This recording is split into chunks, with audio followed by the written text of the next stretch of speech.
أولئك لهم عذاب مهين. وإذا تتلى عليه آياتنا ولى مستكبرا كأن لم يسمعها كأن في أذنيه وقرا فبشره بعذاب أليم.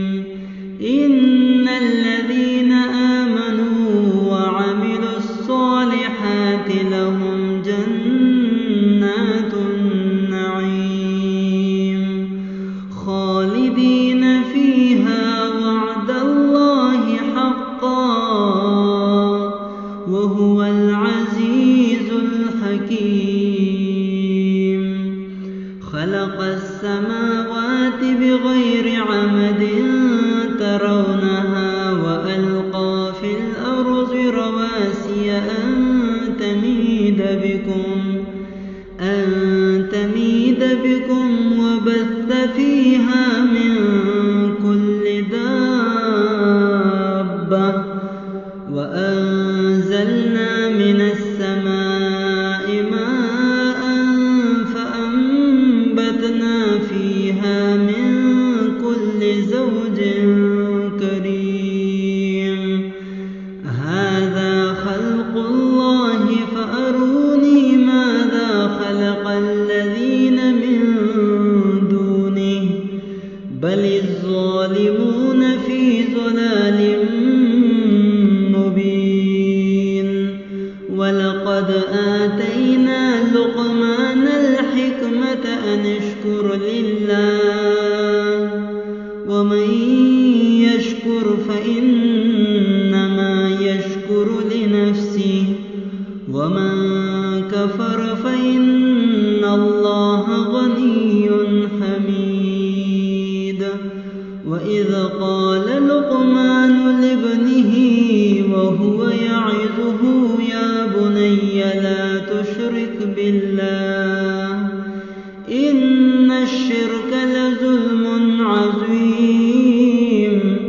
ووصينا الإنسان بوالديه حملته أمه وهنا على وهن وفصاله في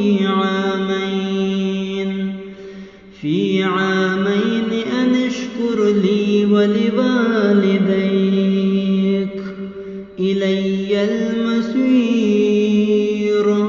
وإن جاهداك على أن تشرك بي ما ليس لك به علم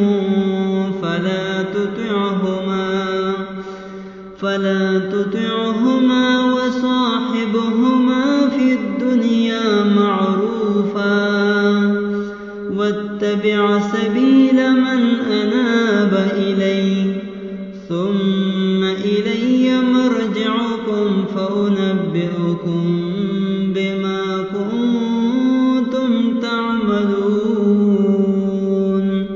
يا بني إنها إن تك مثقال حبة من خردل فتكن في صخرة أو في السماوات أو في الأرض يأت بها الله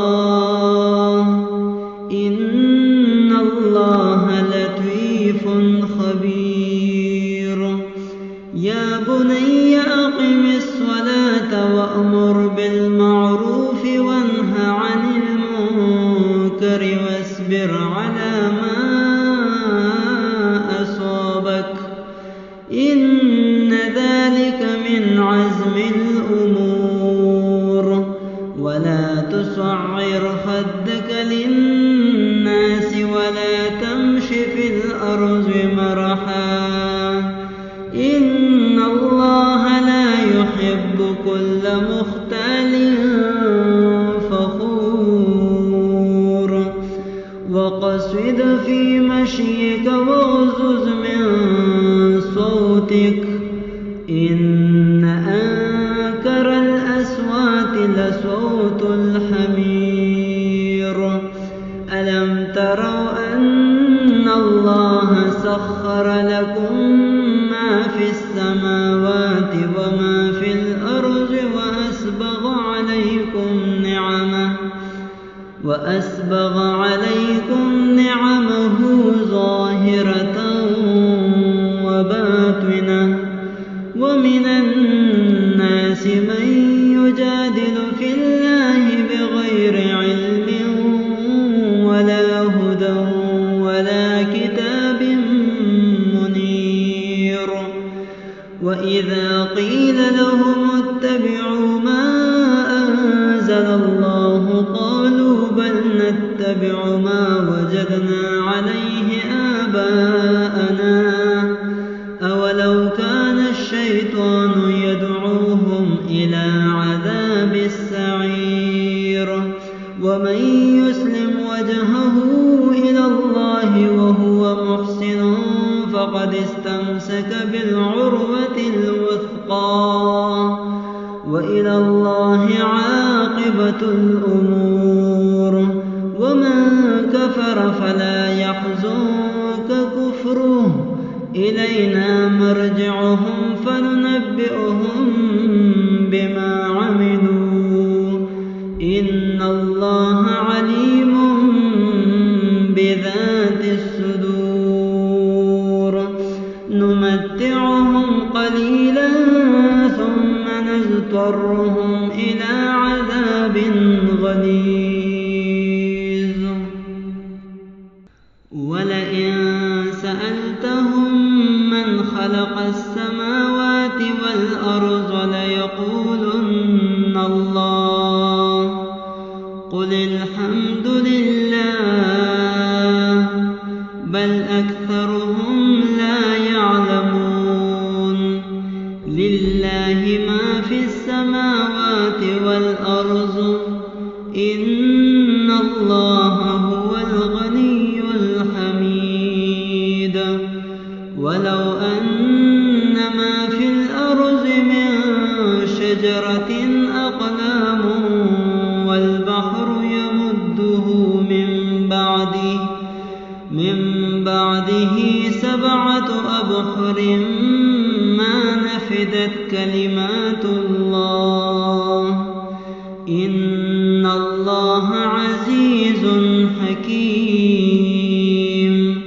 ما خلقكم ولا بعثكم إلا كنفس واحدة إن الله سميع بصير.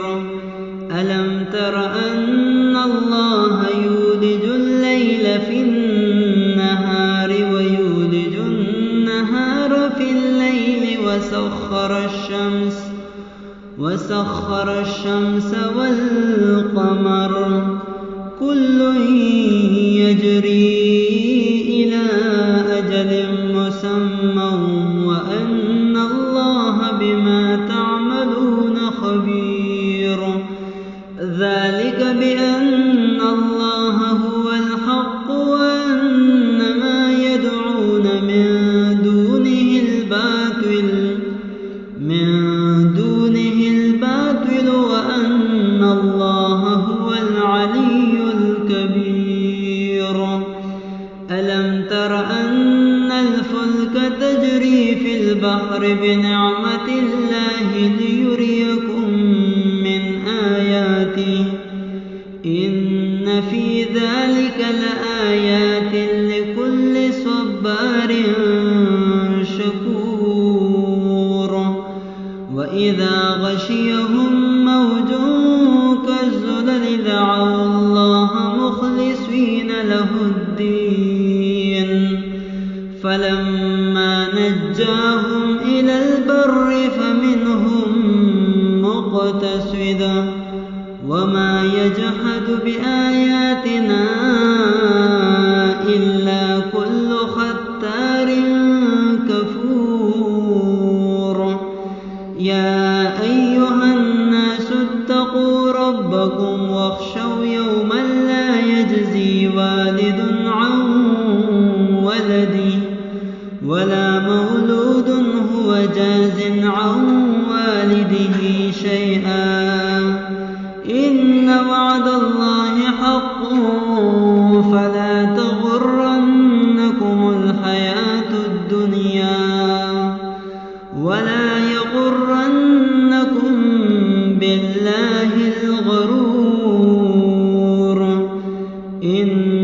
الله عنده علم الساعة وينزل الغيث ويعلم ما في الأرحام وما تدري نفس ماذا تكسب غدا وما تدري نفس بأي أرض